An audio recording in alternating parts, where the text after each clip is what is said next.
घर में इन तीन जगहों पर मोर के पंख रखने से कई गुना पैसों की आमदनी बढ़ जाती है। जी हाँ दोस्तों, हम आपको बताएंगे कि मोर के पंख आप अपने घर में अगर इन तीन जगहों पर रख देते हैं तो आपकी जो इनकम है वो बढ़ जाती है।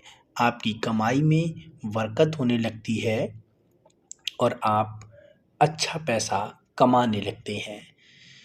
चलिए दोस्तों, स्टार्ट करते हैं हम ये कहानी। ये कहानी राम बाबू की है। राम बाबू काफ़ी ज़्यादा मेहनत करता था, दिन और रात मजदूरी करता था। सुबह जल्दी उठता और खाना वाना बनाता और फिर वो काम पर चला जाता। शाम के लिए जब अपने घर आता तो वही 500-600 रुपये कमा कर आता, लेकिन उसमें अपने परिवार को पालना होता था। उसको अपने परिवार के लिए खाने पीने के लिए सामान लेकर आता और बच्चों के लिए फल भी लेके आता। बहुत मेहनत करता। कभी कभी तो वह रात में भी काम पर जाता और दिन में भी काम पर जाता। दिन और रात काम करने के बाद 1000 से 1200 रुपये तकरीबन वो कमा लेता, क्योंकि वह बेलदारी का काम करता था। तभी उसकी मुलाकात श्याम से हुई। श्याम ने उससे कहा, राम बाबू, तुम इतनी मेहनत करते हो फिर भी तुम्हारे पास धन नहीं है। राम बाबू कहता है, क्या करूं यार, मैं इतनी मेहनत करके इतना ही कमा पाता हूं जिससे मेरा घर चल पाता है। मैं पैसा तो खूब कमाता हूं, दिन और रात भी मेहनत करता हूं, लेकिन मेरे पैसे में पता नहीं बरकत नहीं होती। मेरी जो कमाई है उसमें बरकत नहीं होती, मेरी आमदनी नहीं बढ़ती है। मैं क्या करूं? यही मेरी किस्मत में है, बस यही मैं करता हूं। श्याम कहता है, किस्मत को राम बाबू क्यों दोष देते हो? मैं तुम्हें एक चीज़ बताता हूं, यही काम करो फिर देखो क्या होता है। तुम्हारे पैसों में दुगनी आमदनी बढ़ जाएगी, बरकत होगी, काफ़ी अच्छा कमाओगे। राम बाबू कहता है श्याम बाबू से, बताओ यार, ऐसा कुछ बताओ जिससे कि मैं कमाई करूं, मेरी कमाई में बरकत हो और मेरी जो आमदनी है वो दुगनी हो जाए। श्याम ने कहा, मोर के पंख। मोर के पंख तो तुमने देखे ही होंगे, मोर का नाम तो तुमने सुना ही होगा, राष्ट्रीय पक्षी है हमारा। बोले, हाँ, इतना तो मुझे नहीं पता, क्योंकि राम बाबू पढ़ा लिखा नहीं था।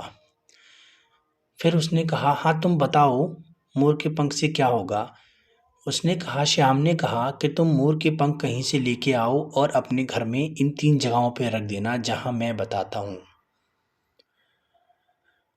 तो दोस्तों, जैसे कि आप जानते ही हो कि आज के दौर में पैसा ही सब कुछ है, क्योंकि पैसे से ही हमारी ज़रूरतें पूरी हो पाती हैं।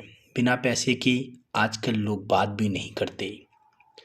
तो मोर के पंख सबसे पहले उसने बताए कि आप मोर के पंख लेके आओ और अपने जो मेन गेट है आपका उसके दोनों साइड में लगा दो, राइट एंड लेफ्ट साइड में, सीधे हाथ पर और बाएं हाथ की तरफ, दोनों तरफ मोर के पंख लगा दो।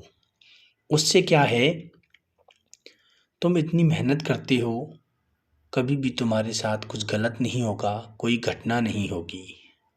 बच्चे पढ़ते हैं तुम्हारे? बोले, हाँ यार, बच्चों को पढ़ाता हूँ इतनी मेहनत से और वो कुछ भी याद नहीं कर पाता, उसे कुछ याद नहीं रहता, उसका विद्या में मन नहीं लगता। तो मोर के पंख उसके सिर पे 1 से 2 घंटे के लिए बांध दो या फिर उसकी बुक में रख दो, उसका मन लगेगा और विद्या पे वो ध्यान देगा। मोर के पंख। और फिर श्याम बोला, और तुम जो पैसे कमाते हो उन पैसों को कहीं भी, जैसे कहीं अपने घर में रखते हो, वहाँ पे अपनी तिजोरी में मोर के 2 पंख रख दो और उनमें पैसे रखो। पैसे में आपकी बरकत होगी और आपकी कमाई में भी बरकत होगी और आप मोर का पंख अपनी जेब में भी रख कर ले जा सकते हो। ऐसा करने से आपकी कमाई, आपके धन और आपकी जो मेहनत है वो सब रंग लाएगी और आपके धन में बढ़ोतरी होगी। तो मोर के पंख के कई सारे फायदे हैं। जैसे कि आपने देखा होगा, कृष्ण जी मोर के पंख हमेशा अपने माथे पर यानी कि अपने सिर पर लगा के रखते थे। तो दोस्तों, ये कहानी थी राम बाबू की। राम बाबू ने ऐसा किया और राम बाबू ने जब रिजल्ट दिया 3 महीने में, राम बाबू जब श्याम से मिला आके तो खुश हो गया, गले लग गया उसके। बोला, श्याम तुमने तो बहुत ही अच्छी सीख मुझे दी और मेरी पैसे में बहुत ज़्यादा बरकत है और आज 3 महीने में मेरे पास में 10,000 रुपये मैंने इकट्ठे किए हैं और मेरे घर का खर्चा भी अच्छा खासा चल रहा है। मैं बहुत खुश हूँ, मेरे बच्चे भी खुश हैं और मेरे बच्चे का पढ़ाई में भी मन लग रहा है। वो खूब अच्छे से पढ़ रहा है और ज़्यादा खर्चा भी नहीं करता है और मन लगा के पढ़ता है। राम बाबू ने श्याम का शुक्रिया अदा किया। धन्यवाद।